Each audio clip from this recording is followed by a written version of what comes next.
नमस्कार दोस्तों।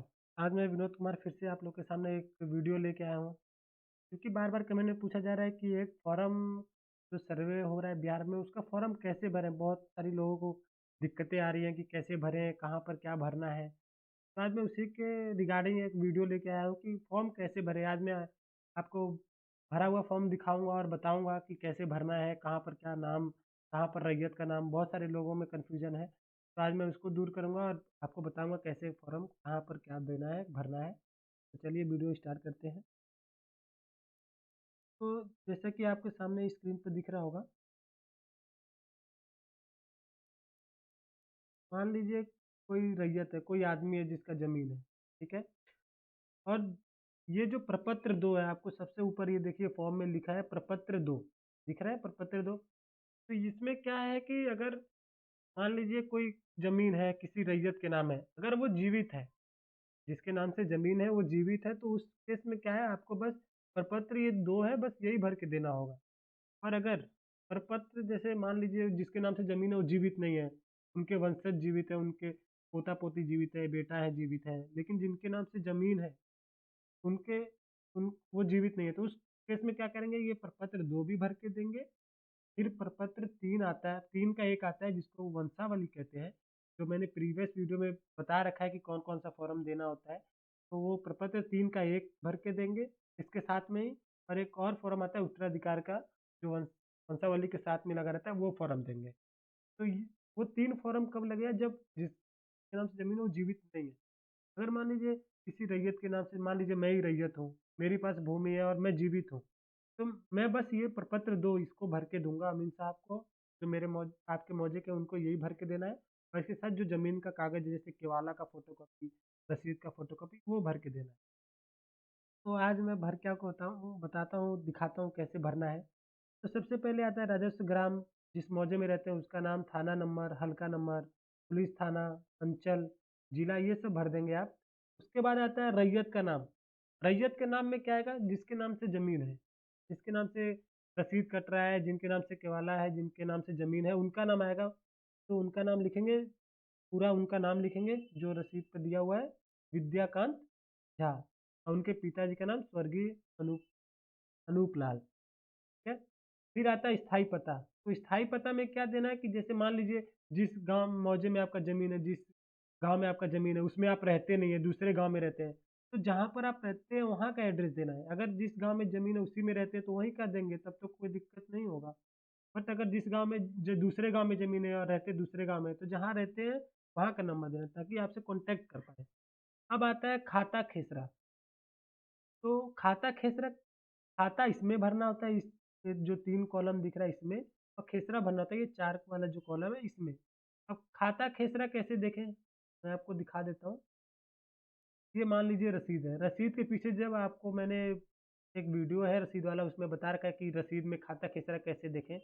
तो रसीद का जब पीछे देखेंगे तो खाता खेसरा लिखा रहता है। तो मान लीजिए ये खाता है कितना है 162, ये खाता हो गया 162 और खेसरा हो गया 948। अब देखिए इसमें प्रपत्र 2 में यही भरेंगे। देखिए खाता नंबर क्या लिखा है 162 जो उसमें था और खेसरा नंबर 948। अब आता है रकबा, एकड़, ये मतलब एकड़ होता है जो लिखा हुआ, और डी मतलब डिसमिल।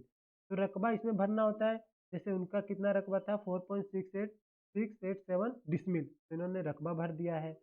अब आता है चौहद्दी। चौ चौहद्दी में क्या भरते हैं कि जो आपका ज़मीन है उसके चारों साइड में कौन है, जैसे उत्तर में कौन है, फिर दक्षिण में कौन है, पूरब पश्चिम, ऐसे होता है चौहद्दी। फिर किस में ज़मीन, इसमें क्या भरना होता है कि आपकी ज़मीन कैसी है, धनहर है, भीट है, मकान है, कैसा ज़मीन है, क्या होता है उस पर, जैसे घर बना हुआ है तो घर घर लिख देंगे, अगर धनहर है, फसल होता है धनहर लिख देंगे, तो ये होता है। अब आता है शेष को छोड़कर लगान।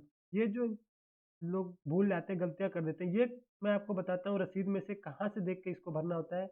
जो मैंने रसीद वाले फॉर्म में बता रखा है कि सेल्स को छोड़कर लगान कैसे भरें। तो जो 8 नंबर का कॉलम है इसमें सेल्स को छोड़कर लगान ये भरते हैं।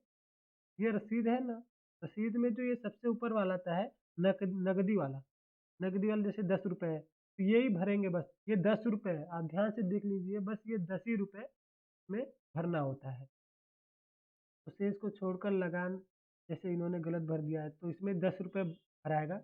तो उसमें 10 पे भर देंगे।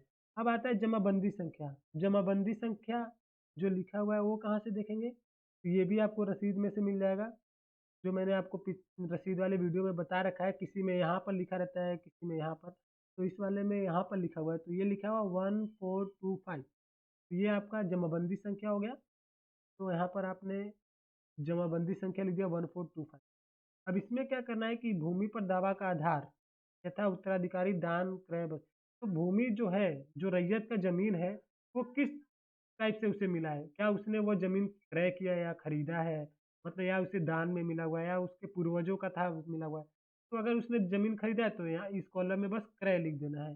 अगर उसको किसी ने दान में दिया है तो दान लिख देंगे। तो यही, अगर सरकार ने बंदोबस्त किया है तो यहाँ बंदोबस्त लिख देंगे, ये इसमें भर देंगे। फिर आपका आता है अभियुक्ति कॉलम। इसमें ज़्यादा आपको कुछ नहीं करना, ये अमीन साहब करेंगे, इसको आपको खाली छोड़।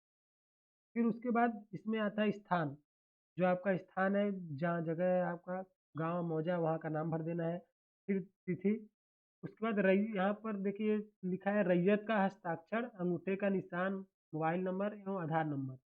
या तो रैयत का यहाँ हस्ताक्षर अगर साइन करता है तो साइन, नहीं तो अंगूठे का निशान लगाता है तो अंगूठे का निशान, और मोबाइल नंबर आधार कार्ड नंबर यहाँ पर लिखना जरूरी है, वो लिख देंगे। तो ये अपना फॉर्म 2 कंप्लीट हो जाएगा, प्रपत्र 2 कंप्लीट हो जाएगा। तो जिसके नाम से ज़मीन अगर वो जीवित है तो ये बस ये फॉर्म भर के देना है, और उसके साथ ज़मीन का कागज़ दे देना है फोटोकॉपी करा के। याद रखिएगा, ओरिजिनल कुछ भी नहीं देना है, बस फोटोकॉपी लगता है, फोटोकॉपी आप करा के देंगे अपने अमीन जी को। ये आपका प्रपत्र 2 आपका फॉर्म भर गया। तो अगर इसको चेक करना है, जैसे केवाले में आप देख सकते हैं, ये खाता रसीद हो गया। मैं आपको केवाला दिखा देता हूँ कैसा होता है, अगर आपको नहीं पता है तो। वैसे तो सब लोग जानते ही होंगे। ये है केवाले का फोटोकॉपी, ये देख सकते हैं आप। अगर तो ये वीडियो आज यहीं पर समाप्त होता है। खाता खेसरा भी आप देख सकते हैं, इसमें इसमें भी खाता खेसरा लिखा रहता है केवाला में। तो आज का वीडियो यहीं समाप्त होता है। अगर आपको कोई भी दिक्कत है, कोई परेशानी आ रही है, अगर आपको केवाला समझ में नहीं आ रहा है या रसीद समझ में नहीं आ रहा है या फॉर्म भरने में दिक्कत आ रही है, तो आप कभी भी पूछ सकते हैं, कमेंट करके बता सकते हैं। और प्लीज़ लाइक और सब्सक्राइब करना ना भूलिए। Thank you.